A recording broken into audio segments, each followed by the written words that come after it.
All right, guys, section 7.2, the age of Montesquieu, constitutional monarchy in the French Revolution. I am here in Mr. Metzger's room. Little field trip. Spin around. All right, so not much to this section, but it does represent a bridge from the opening stages of the revolution to the most radical stages. So we're going to basically look to see how we're explaining major changes in France by the middle of 1790 to about 1791, as opposed to the Ancien regime or the old ways, the natural rights government structure, role of the Catholic Church, and the roles and rights of women in public life. Now, in the French Revolution, remember, let's recap where we are after 7.1. So the horde of peasant women and urban poor women have brought the king and the queen back to Paris. They brought the National Assembly to Paris. And the head of government, the seat of government, is now going to be back in Paris like it was before the days of Louis XIV. The question will be, to what extent, though, as the National Assembly continues to rule, what extent does the French Revolution accomplish the goals of liberty, equality, fraternity? Now, what's interesting about this is that even though these are goals that you would think, oh, well, they sound good, like fraternity means brotherhood, liberty and equality are pretty self-explanatory, it does not mean that these goals are going to be achieved. Kind of to illustrate that point, this is a picture of a building in France today, and you see the three goals of the revolution inscribed on the building. You see a security camera, maybe restricting the people's liberty and freedom and ability to form a brotherhood. So the question is, will these goals be achieved in the revolution, or will they just be kind of just spoken about and not necessarily enforced or sought? Now, one thing to note, though, about this French Revolution is that you kind of have a mix of actions that matter and more or less paper victories or symbolic decisions. And one of those symbolic decisions was the passage of the Declaration of the Rights of Man. It's a document much like the Declaration of Independence that didn't really do anything except express the intent that the leaders of the revolution wanted to achieve. It becomes the constitutional blueprint for France. So this is going to be the goals that France and its leaders in the National Assembly want to achieve. It guarantees natural rights. It also seeks equality through the requirement that all people will refer to each other as citizen.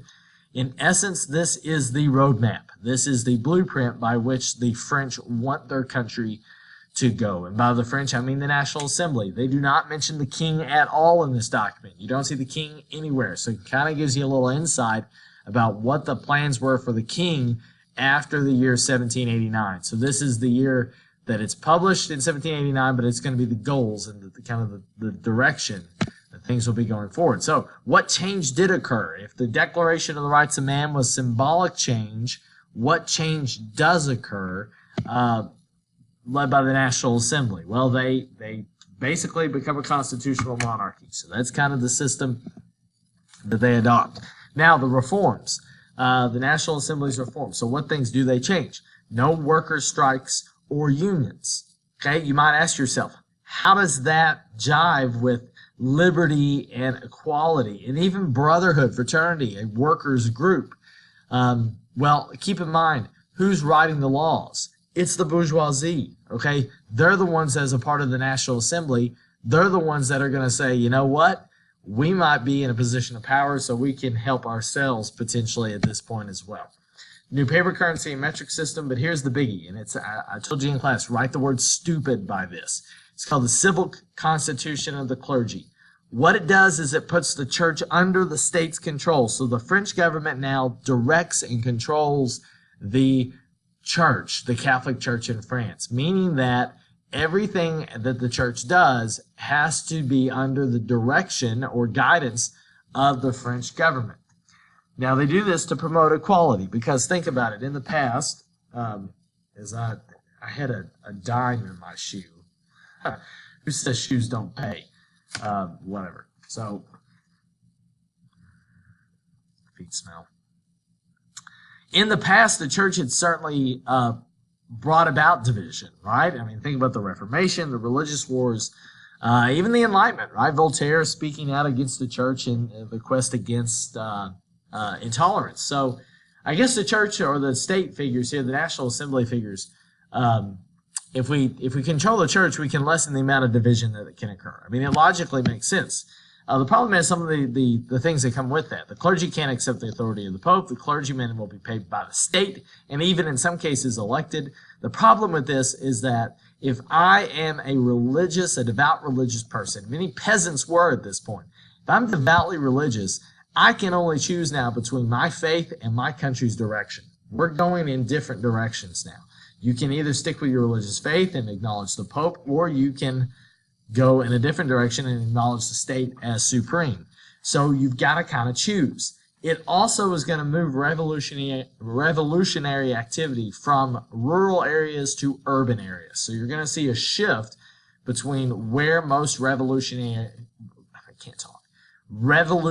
activity happens. Some of it will still happen in rural areas. Some of the bad stuff we'll see later.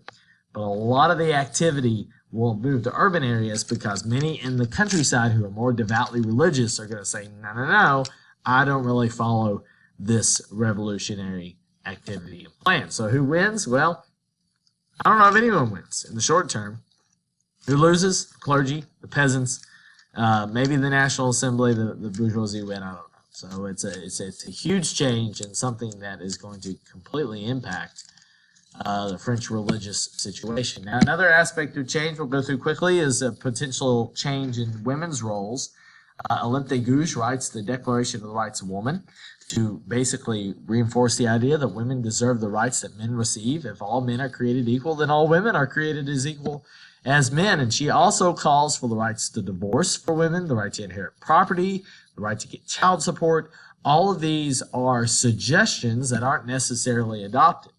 And overall, women were major players in the early days of the Revolution. Certainly the women marching to Versailles, the writings of Olympe de Gouges, but as time goes on, many of them are going to lose those rights and they're going to find them restricted. So,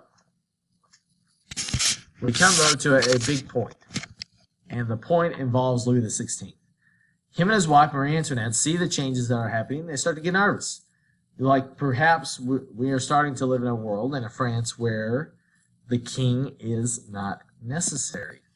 And him and his family attempt to escape to Austria in June of 1791. They get in a car, not a car, they're in a carriage, and hit the road, and they get to within about 20 miles of the border, and they're caught. And when they're caught, they are brought back to Paris and put under house arrest. This is a huge moment in the Revolution, because it dramatically decreases the reputation of the monarchy. And at a time where many people are questioning, is the monarchy good for us? You literally have an episode where the monarchy tries to suggest that we are not compatible with this new France. It's a devastating blow to the fact or the chance that Louis XVI will retain any power at all when the National Assembly continues to make changes. Something else to consider: the effect with the relations on Austria. Austria was a traditional enemy. The marriage of Marie Antoinette to Louis XVI had kind of fused that a little bit, helped situations and conditions. Now, those relations might be challenged. And also, if the king and the queen have been able to escape, potentially they return to France with an army to put them back in charge. The National Assembly is going to be very much more urgent in their actions, knowing that it's potential, and there is a potential, that their revolution could be threatened by a foreign army. And if Louis XVI stands to gain and perhaps can be placed back on an absolutist throne, then maybe that threat isn't worth having around. And while Louis is forced to accept constitutional monarchy when he returns in June 1791, a couple of years are going to pass, about 18 months, and it's very uneasy about what the role of the king is going to have.